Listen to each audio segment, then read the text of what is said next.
Hi guys! For today's video ay tuturo ko sa inyo kung paano mag-cash in sa Maya through 7-Eleven.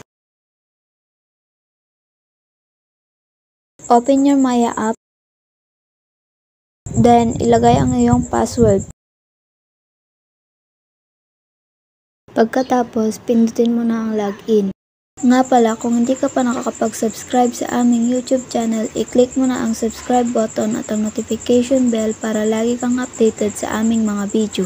Pindutin natin dito ang cash in, then hanapin natin dito ang 7-Eleven. I-scroll nyo lang hanggang sa mahanap nyo ito. And pag nahanap na, i-click na natin ito. Kung gusto nyo pala ng Taraji t-shirt, meron kaming link sa description sa ibaba kung saan nyo ito mabibili. Available ito in color black and white.